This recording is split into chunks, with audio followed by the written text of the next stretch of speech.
اب جی بڑی اہم آیت آ رہی ہے، اس آیت کے اوپر گھنٹوں گفتگو ہو سکتی ہے۔ سورۃ البقرہ کی آیت نمبر 186، وَإِذَا سَأَلَكَ عِبَادِي عَنِّي فَإِنِّي قَرِيب۔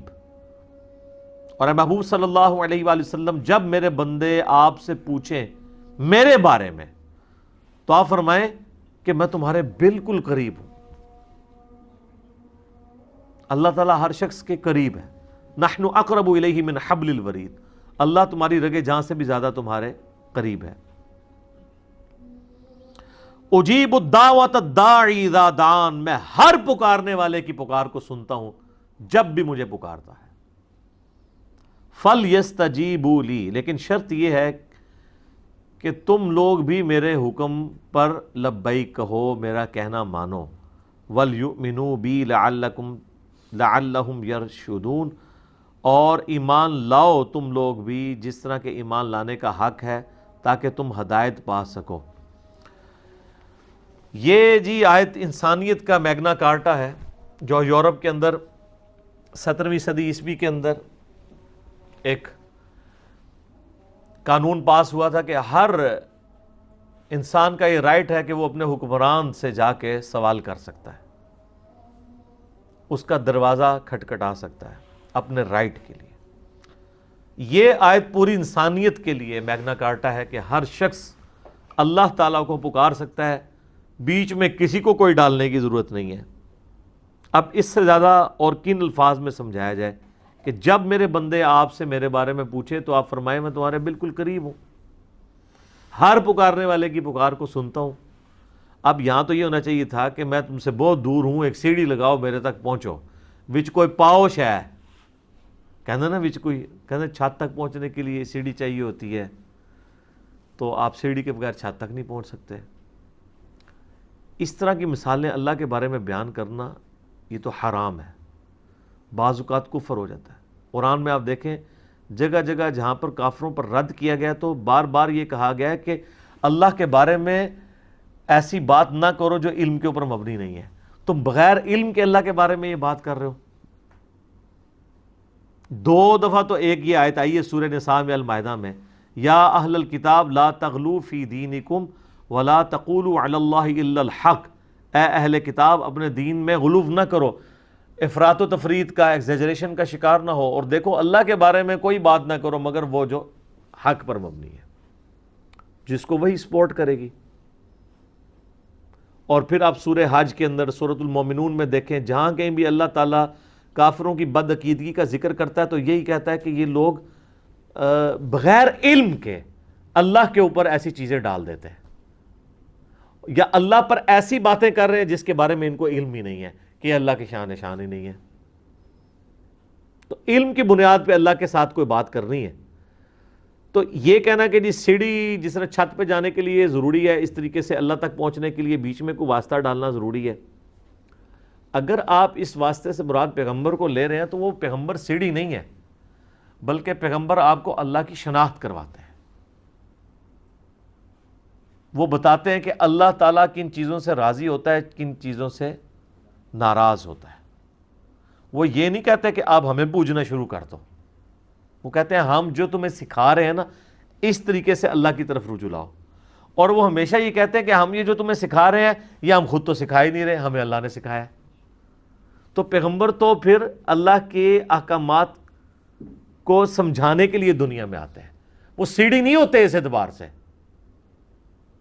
وسیلہ ہوتے ہیں تو اس اعتبار سے کہ اللہ کے احکامات ہم تک پہنچاتے ہیں، اس اعتبار سے نہیں کہ ان کی عبادت کرنی شروع کر دی جائے، جیسا کہ کرسچنز نے عیسیٰ علیہ السلام کے بارے میں کرنا شروع کر دیا۔ اور بخاری میں حدیث ہے، دیکھنا میری شان کو اس طرح بلند نہ کرنا جس طرح نصارہ نے اپنے پیغمبر کی شان کو بڑھا دیا، میں اللہ کا بندہ اور اس کا رسول ہوں، مجھے اللہ کا بندہ اور اس کا رسول ہی کہنا۔ نبی علیہ السلام نے تو پہلے ہی اس کو کلیئر کر دیا اس بات کو۔ اچھا اس کے اوپر پھر میں ان کو پھکی دیتا ہوں، پھکی بغیر نہیں کام چلتا۔ جو کہنا جی چھت تک جانے کے لیے سیڑھی چاہیے، دیکھیں جی اس کے بغیر چھت تک نہیں پہنچ سکتے، تو پہلے تو ان کو لاجیکل یہ بات کریں کہ اللہ تعالیٰ تو چھت پہ ہے نہیں، وہ تو کہتا ہے میں تمہارے اشارت سے بھی زیادہ تمہارے قریب ہوں، تو اس کے لیے تو کہیں جانا ہی نہیں پڑتا، وہ تو کہہ رہا ہے میں تمہارے بالکل قریب ہوں، تو چھت بیچ میں کہاں ڈال دیا، یہ چھت تو بہت دور ہے، یہ تو لاجیکل بات ہے۔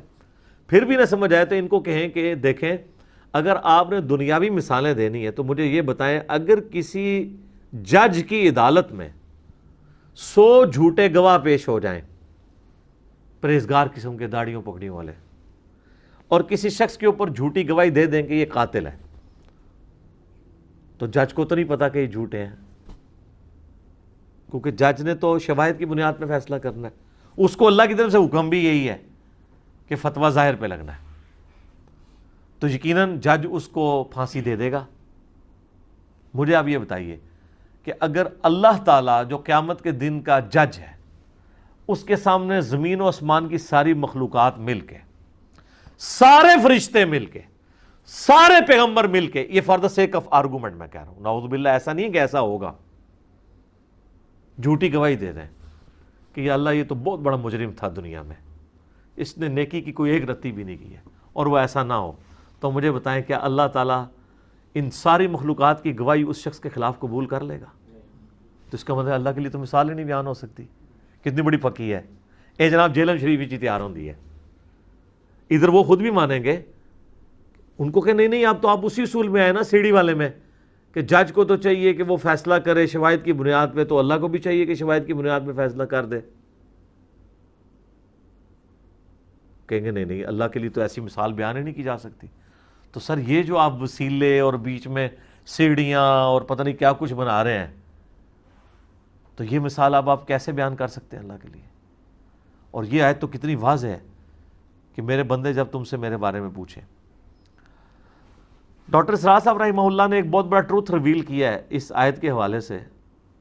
وہ کہتے ہیں کہ رمضان کے مہینے کے اوپر ڈسکشن ہو رہی ہے مسلسل 6 آیات، اور اچانک سینٹر میں یہ آیت آ گئی ہے، تو یقیناً اس کا تعلق رمضان کے ساتھ ہے، کیونکہ اس سے پہلے بھی رمضان ڈسکس ہو رہا ہے، اس کے بعد بھی رمضان، اور کوئی تان ٹوٹی بھی نہیں ہے۔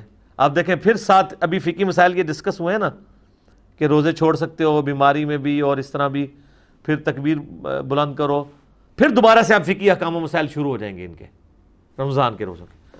وہ کہتے ہیں کہ جی یہ سینٹر میں، اور یہ ایگزیکٹ سینٹر میں ہے آیت۔ وہ کہتے ہیں اس کا مقصد یہ ہے کہ رمضان وہ مہینہ ہے جس میں آپ قرآن کے ذریعے اللہ تک پہنچ سکتے ہیں، کیونکہ قرآن ہی تو تذکیر کرتا ہے انسان کی۔ اگر اس کا ترجمہ آتا ہو، یا ترجمہ نہ آتا ہو تو کم از کم آپ ایئر فلائٹ موڈ میں کر کے موبائل یا مصحف ہاتھ میں لے کے تراویح میں کھڑے ہو جائیں، اور آپ کو پتہ ہو ترجمے والا قرآن ہو کہ کیا قاری صاحب تلاوت کر رہے ہیں، تو پھر تو آپ پہ اثر ہوگا۔ صحابہ کرام کو تو یہ کوئی پریشانی نہیں تھی، تو ان کی اپنی زبان تھی۔ تو جب کوئی شخص رمضان میں عبادت کرتا ہے، پورا دن بھوکا پیاسا رہتا ہے، اور رات کو کھڑا ہو جاتا ہے قرآن سننے کے لیے، کتنی تکلیف اٹھاتا ہے۔ دن کو اپنی بھوک اور پیاس کو برداشت کرنا، پیٹ کی قربانی دینا، اور رات کو نیند کی قربانی دینا، دونوں قربانیاں ہوگی نا۔ تو انسان کے دماغ میں ایک بات تو آتی ہے نا کہ میں جس کے لیے قربانیاں کر رہا ہوں، کیا اس کو بھی پتہ ہے کہ میں اس کے لیے کیا کچھ کر رہا ہوں؟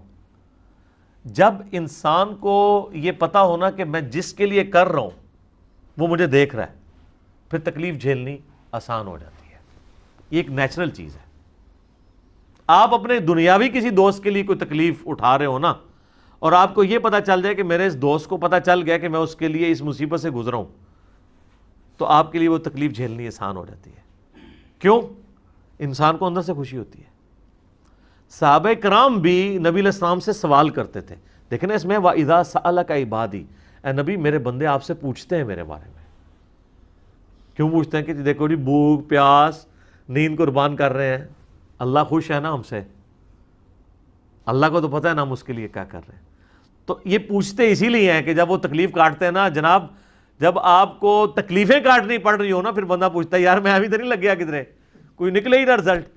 تو اسی لیے ہے کہ وَإِذَا سَأَلَكَ عِبَادِي، جب میرے بندے آپ سے پوچھتے ہیں نا میرے بارے میں، تو فرماؤ فَإِنِّي قَرِيب أُجِيبُ الدَّعْوَةَ الدَّاعِي إِذَا دَعَانِ، ہر پکارنے والے کی پکار کو سنتا ہوں جب وہ مجھے پکارے۔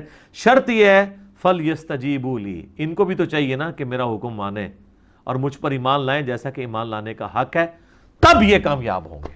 لَعَلَّهُمْ يَرْشُدُونَ۔ اللہم اجعلنا منہم، اللہ تعالیٰ بھی ہمیں ان کامیاب لوگوں میں داخل فرمائے۔ اللہم من احییتہ منا فاحیہ علی الاسلام ومن توفیتہ منا فتوفہ علی الایمان، آمین۔